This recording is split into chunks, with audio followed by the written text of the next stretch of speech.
A reading from St. Luke's Gospel, chapter 1, beginning at verse 23.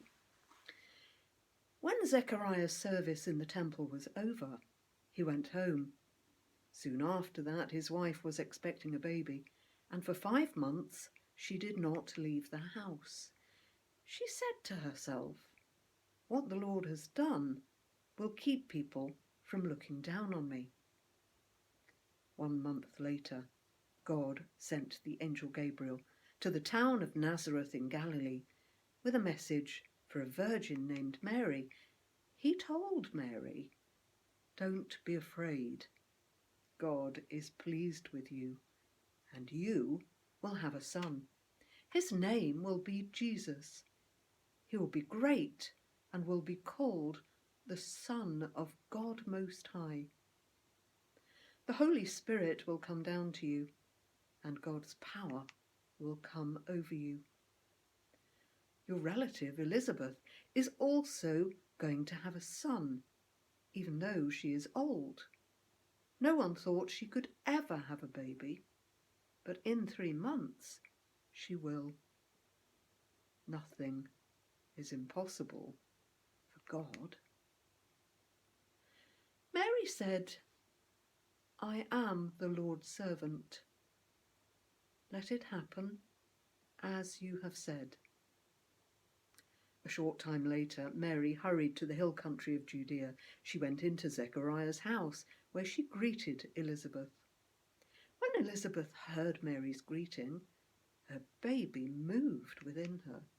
The Holy Spirit came upon Elizabeth. Then in a loud voice she said to Mary, "God has blessed you more than any other woman, and the child that you will have.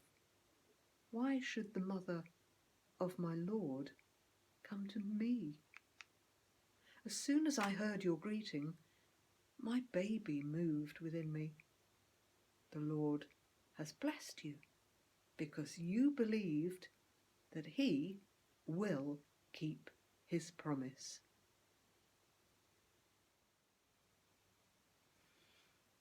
I didn't expect him back so soon.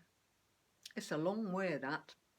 But while I was kneading the bread that morning, his cousin Simon arrived. Dusting off the flour, I turned. His face! I was out the door and off down the hill before he'd had time to explain it all. Poor man, what a welcome! And then Zek's trying to calm me. He can't say a word. And I ask him, "What on earth happened? You were in the temple, for goodness sake." But he looked that sheepish, resigned, as if it were somehow his fault. I held his hand as we walked up. Never do that. I was just glad he were back. He might have been dead in a ditch. Silent were odd, but not the worst that could have happened. Good job he could read and write, and he taught me, secretly. There wouldn't have been time if we'd had a family. Oh, yes, I did ask him what happened, endlessly. But he'd the perfect excuse, hadn't he, not to say? He might never be able to tell me. I might never hear him singing as he fed the donkey, or reciting the psalms on the roof terrace, or cursing under his breath when he were trying to fix summat.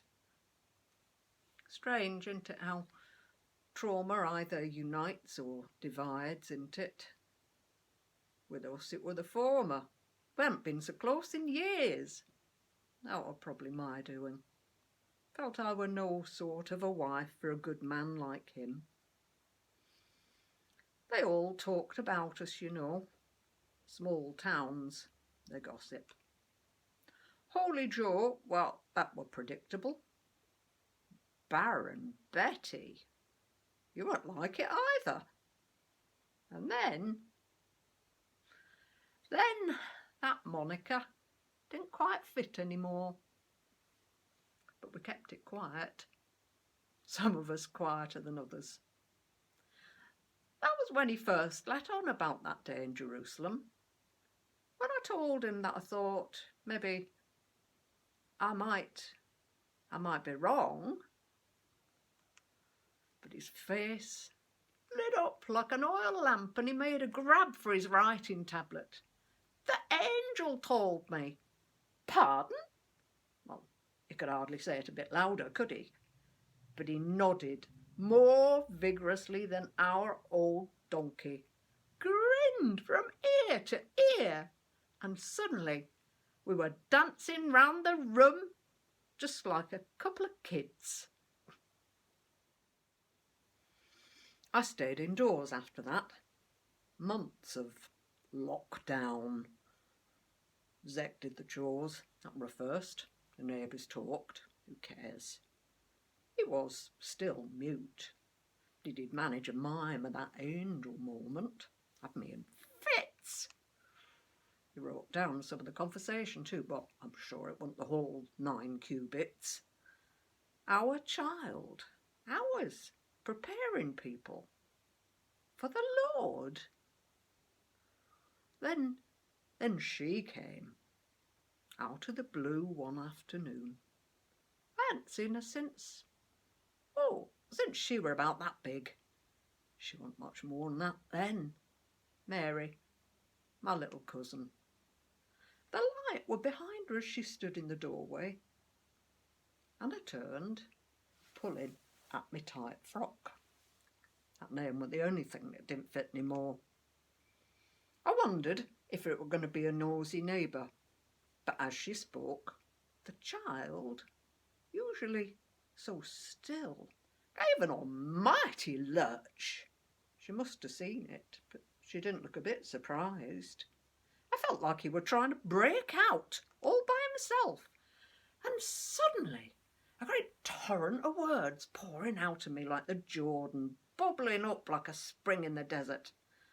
Unlike my old man, this innocent, unworldly girl had believed that God could still act, do some new thing, keep those ancient promises, even if nobody noticed.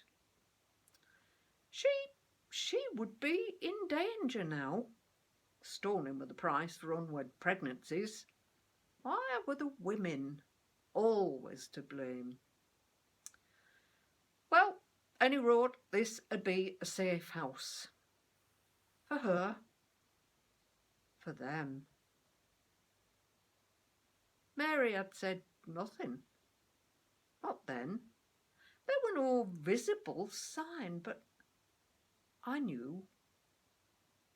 We knew. My son and I. And I hugged her. And as I hugged her, I looked over her shoulder to the hearth, where the dough were now proving, growing, in silence, becoming. The odd goings-on at Zechariah's house must have properly set the tongues wagging in that remote little town. Well, they were misfits, just the two of them. Must be something wrong there. First, he comes back from Jerusalem and can't speak, a shadow of his former self. Then she never leaves the house for months. And when she does, impossible. In a community where everyone knows everyone and their business, people were uneasy, frightened even. But behind that dwelling's anonymous facade, the door to eternity was beginning to open. Just a crack at first. Slowly. So slowly. Poor Elizabeth has been imprisoned by others' attitudes for far longer than just 5 months. Now at last she can hold her head high.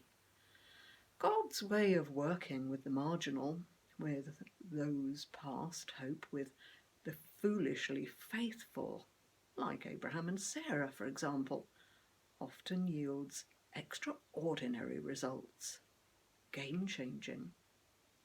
Yet However his first precious years unfold, John cannot ever be a stay-at-home mummy's boy. He will be neither his mother's treasured possession nor her future security, merely a welcome guest passing through his parents' lives. She felt she'd stopped waiting for a child of her own long, long ago. But Elizabeth was still waiting. Waiting for what?